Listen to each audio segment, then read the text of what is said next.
আসসালামু আলাইকুম। কেমন আছেন বন্ধুরা? আল্লাহর রহমতে আলহামদুলিল্লাহ আমি অনেক অনেক ভালো আছি। আজ আমি ভীষণ লোভনীয় স্বাদের আচার তৈরি করব। আজ আমি তৈরি করে দেখাবো আমের টক ঝাল মিষ্টি আচার। খুব সহজ পদ্ধতিতে, রোদে দেওয়ার ঝামেলা ছাড়া এই আমের আচারটাকে সারা বছর টেবিলে রেখে কিভাবে সংরক্ষণ করি, A to Z সম্পূর্ণ রেসিপিটাই আপনাদের সাথে শেয়ার করব। আশা করছি আপনাদের কাছে আচারের রেসিপিটা খুব ভালো লাগবে। ডাল ভাত, খিচুড়ি, পোলাও, বিরিয়ানির সাথে আচারটা আপনারা যে কোনো সময় সার্ভ করতে পারবেন, ঠিক এভাবে তৈরি করে সংরক্ষণ করে রেখে দিলে। বন্ধুরা, আমি আমের আচারটা তৈরি করার জন্য এখানে 1.5 কেজির মতো আম নিয়েছি। আমি পরিপক্ক আম দিয়ে আজকের এই আচারটা তৈরি করব, অর্থাৎ আমের আটিটা একেবারে শক্ত হয়ে যাওয়া অবস্থায় আমের আচার তৈরি করলে আমের আচারটা অনেক বেশি পারফেক্ট হয়, খেতে ভীষণ ভালো লাগে, তৈরি করাও কিন্তু অনেক সহজ। আমগুলোকে খুব ভালোভাবে ধুয়ে পরিষ্কার করে খোসাটা ছাড়িয়ে নিয়ে আমি এভাবে করে টুকরো করে নিয়েছি। এক একটা আমকে 6 টুকরো করে লম্বা লম্বা করে কেটে নিয়েছি। এখন আমি আমটাকে ম্যারিনেশন করব। তো আমি এখানে সরিষা বাটা দিয়ে ম্যারিনেশন করব। হলুদ সরিষা 2 টেবিল চামচ, কালো সরিষা 2 টেবিল চামচ খুব ভালোভাবে ধুয়ে পরিষ্কার করে 10 থেকে 15 মিনিট ভিজিয়ে রেখে আমি 4-5টা কাঁচামরিচ এবং সিরকা দিয়ে সরিষাটাকে পেস্ট করে নেব। তো পেস্ট করে নেওয়ার পরে এখানে আমি 2 টেবিল চামচ দিয়ে দিলাম। কিছুটা হাফ চা চামচ হলুদের গুঁড়া দিয়ে খুব ভালোভাবে মেখে সুন্দরভাবে প্রতিটা আমের গায়ে যেন সরিষা বাটাটা লেগে যায়, ঠিক সেভাবে করে ভালোভাবে মেখে নেব।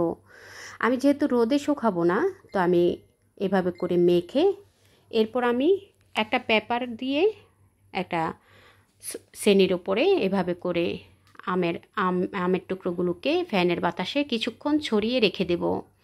আমি কিন্তু লবণ ব্যবহার করিনি, আপনারা নিশ্চয়ই খেয়াল করেছেন। লবণ আমি পরবর্তীতে ব্যবহার করব, যেহেতু আমি রোদে শুকাবো না।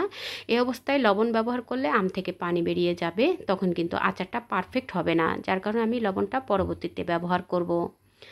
তো আচারে মশলা তৈরি করার জন্য আমি এখানে পাঁচফোড়ন নিয়েছি প্রায় 3 টেবিল চামচের মতো, আর কয়েকটা শুকনো মরিচ নিয়ে চুলার আঁচ একেবারে লোতে রেখে পাঁচফোড়নটাকে একটু টেলে নেব। টেলে নিয়ে এরপর আমি শিলপাটাতে আধা ভাঙা করে গুঁড়ো করে নেব। এই পাঁচফোড়নটাই আমি খুব বেশি কড়া করে ভাজবো না, হালকা করে ভেজে নিয়ে এরপর আমি আচারে ব্যবহার করব। দেখুন, ফ্যানের বাতাসে 3-4 ঘন্টা রাখার পরে সুন্দরভাবে অতিরিক্ত পানিটা কিন্তু ফ্যানের বাতাসে বাষ্প হয়ে গেছে, আর যেহেতু আমরা পেপারের উপরে দিয়েছি অতিরিক্ত পানিটা পেপারে সোপ করে নিয়েছে। তো এই অবস্থায় আসার পরে এখন আমি চুলায় একটা প্যান বসিয়ে দিয়ে এখানে আমি হাফ কেজির মতো চিনি দিয়ে দিলাম। 1 কাপ পরিমাণ পানি দিয়ে চিনিটাকে জাল করে গলিয়ে নেব। চিনিটা গলে যাওয়া পর্যন্ত জাল করে নেব। খুব বেশি আঠালো হতে হবে তেমন কোনো কথা নেই, বা জাল করে 2-1টা বলক ওঠার পরে আমি এখানে দিয়ে দেব গরম মশলা, অর্থাৎ এখানে আমি 3-4টা তেজপাতা, এলাচ দিয়ে দেব 4-5টা। আপনারা চাইলে এখানে দারচিনি ব্যবহার করতে পারেন, তো আমার হাতের কাছে দারচিনি না থাকায় আমি এখানে শুধু তেজপাতা এবং এলাচ ব্যবহার করেছি ফ্লেভারের জন্য। যখন চিনিটা গলে গিয়ে এরকম ফুটে উঠেছে, ঠিক সে সময় আমি আগের থেকে মশলা মেখে রাখা, সরিষা বাটা মেখে রাখা আমের টুকরোগুলো দিয়ে দিলাম। দিয়ে হাই হিটে জাল করে নেব কিছুক্ষণ হাই হিটে জাল করার পরে মিষ্টিটা খুব সুন্দরভাবে আমের ভেতরে ঢুকে যাবে। এভাবে করে হাই হিটে কিছুক্ষণ জাল করে নিয়ে আমি এখানে দিয়ে দেব আস্ত রসুন। আস্ত রসুনটা আপনাদের ইচ্ছা, চাইলে আপনারা দিতে পারেন, না চাইলে স্কিপ করতে পারেন, তবে দিলে এই আচারটা খেতে অনেক বেশি টেস্টি হয়। আর আচারে রসুন ব্যবহার করলে আচারটাও অনেক বেশি ভালো থাকে। স্বাদ মতো লবণ দিয়ে দিলাম, লাল মরিচের গুঁড়া দিয়ে দিলাম 1 চা চামচ, হলুদের গুঁড়া দিয়ে দিলাম হাফ চা চামচ দিয়ে এখন আমি হাই হিটে করে নেড়ে চেড়ে কিছুক্ষণ জাল করে নেব। বন্ধুরা, ঝাল মিষ্টি টক আপনারা আপনাদের টেস্ট বুঝে ব্যবহার করবেন। চেক করে দেখবেন যতটুকু আপনাদের টেস্টে প্রয়োজন সেই অনুযায়ী কিন্তু ঝাল টক মিষ্টিটা অ্যাড করে দেবেন।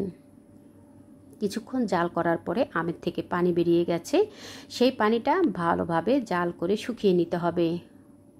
এখন আমি যেহেতু রোদে দেওয়ার কোনো ব্যবস্থা নেই বা রোদে দেব না, তাই টেবিলে রেখে আচারটা সংরক্ষণ করব। এখানে আমি প্রায় 3 টেবিল চামচের মতো সিরকা দিয়ে দিলাম, বা হোয়াইট ভিনেগার যেটাকে বলে, হোয়াইট ভিনেগার দিয়ে দিলাম। দিয়ে জাল করে যখন আমটা খুব ভালোভাবে মাখা মাখা হয়ে এসেছে, সে সময় আমি এখানে একটা ফোড়ন ব্যবহার করব। ফোড়নটার জন্য আমি এখানে সরিষার তেল ব্যবহার করব। আমি এখানে হাফ কাপের মতো সরিষার তেল দিয়ে দিলাম, আর কিছু শুকনো মরিচ বোটা ভেঙে শুকনো মরিচটা দিয়ে দিব। শুকনো মরিচটাকে একটু তেলে ভেজে নেব, এতে করে শুকনো মরিচটাও যখন আমরা আচার খাবো খাবারের সাথে, তখন শুকনো মরিচ দিয়েও আচারটা খেলে, খাবারটা খেলে এই শুকনো মরিচ বা আচারের শুকনো মরিচটা খেতে কিন্তু ভীষণ ভালো লাগে। তো আমি এই শুকনো মরিচগুলো একটু হালকা করে ভেজে নিয়ে এরপর আমি এখানে ফোড়নটা দিয়ে দেব আমের সাথে। আগের থেকেই আমটা মাখা মাখা হয়ে এসেছে, মাখা মাখা হয়ে আসার পরে আমি ফোড়নটা দিয়ে আরও কিছুক্ষণ জাল করে নেব। বন্ধুরা, আমি প্রথম থেকে শেষ অবধি কিন্তু চুলার আঁচটা হাইতে রেখেছি।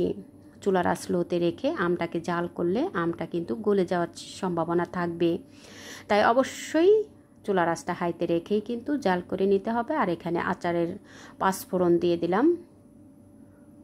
আমি 2 টেবিল চামচের মতো আদা ভাঙা করে গুঁড়ো করে নিয়েছি, সেখান থেকে 2 টেবিল চামচের মতো দিয়েছি। প্রথমে 1 চামচ দিয়ে একটু নেড়ে চেড়ে পরবর্তীতে আবারও 1 চামচ দিয়ে দিলাম। সব শেষে আচারের 5 ফোড়নটা দিলে খুব সুন্দর একটা ফ্লেভার আসে, এবং আচারের 5 ফোড়নটা সব শেষেই কিন্তু দিতে হয়। বন্ধুরা দেখুন, ঠিক এরকম আমের আচারগুলো স্বচ্ছ হয়ে আসার পরে আমি চুলাটা অফ করে দিয়ে ঠান্ডা করে এরপর আমি একটা সার্ভিং ডিশে তুলে দেখিয়ে দেব, এবং এয়ারটাইট বক্সে অর্থাৎ কাচের বয়মে কিন্তু আচারটা রাখলে আচারটা অনেক দিন পর্যন্ত ভালো থাকে, ফাঙ্গাস পড়ার আর কোনো রকমের চান্স থাকে না। তো এরকম স্বচ্ছ হয়ে আসার পরে আমি চুলাটা অফ করে দিয়ে ঠান্ডা করে যখন রুম টেম্পারেচারে চলে আসবে, কাচের বয়মকে আগের থেকে ভালোভাবে ধুয়ে পরিষ্কার করে শুকনো কাপড় দিয়ে বা রোদে শুকিয়ে নিয়ে এরপর কাচের বয়মে আচারগুলোকে ভরে এরপর টেবিলে রেখে দিলে যে কোনো সময় আপনারা আচারগুলোকে সার্ভ করতে পারবেন বা সারা বছর সংরক্ষণ করে পরিবেশন করতে পারবেন। দেখলেন তো বন্ধুরা, কত সহজেই কিন্তু তৈরি হয়ে গেল আমের টক ঝাল মিষ্টি আচার। খুব সহজ পদ্ধতিতে আমের আচারটা তৈরি করার চেষ্টা করেছি। আপনাদের কাছে আমের এই টক ঝাল মিষ্টি আচারটা খুব ভালো লাগবে। বন্ধুরা, কেমন লাগলো আজকের এই আমের টক ঝাল মিষ্টি আচারের রেসিপি? আশা করছি সকলের কাছেই খুব ভালো লেগেছে। ভালো লেগে থাকলে একবার হলো তৈরি করবেন, প্রিয়জনকে একটু নিত্য নতুন রেসিপি তৈরি করে উপহার দেবেন। আচারের রেসিপিটা যদি কোনো অংশে আপনাদের মনে একটু জায়গা করে নেয়, প্লিজ বন্ধুরা আপনারা আপনাদের টাইম লাইনে শেয়ার করে দিয়ে আপনাদের ফ্যামিলি ফ্রেন্ডসকে দেখার সুযোগ করে দেবেন। পরবর্তী রেসিপি দেখার আমন্ত্রণ রইল। আজকের রেসিপিটা খুব সহজেই তৈরি করার চেষ্টা করেছি, এবং সংরক্ষণ করে কিভাবে সারা বছর এই আচারটা টেবিলে রেখে আপনারা সার্ভ করতে পারবেন, সম্পূর্ণ পদ্ধতিটাই কিন্তু আপনাদের সাথে শেয়ার করেছি। বন্ধুরা, এরকম আমের টক ঝাল মিষ্টি আচার রেসিপি আপনাদের কাছে কেমন লাগলো আশা করছি কমেন্টস করে জানাবেন। আপনাদের একটা লাইকস, একটা কমেন্টস আমার এই রেসিপি, নিত্য নতুন রেসিপি তৈরি করতে ভীষণ উৎসাহ দেয়। পরবর্তী রেসিপি দেখার আমন্ত্রণ রইল। দেখা হবে পরবর্তী কোনো রেসিপির সঙ্গে। পরবর্তী রেসিপি দেখার আমন্ত্রণ রইল। আজকের মতো এখানেই বিদায় নিলাম। আল্লাহ হাফেজ।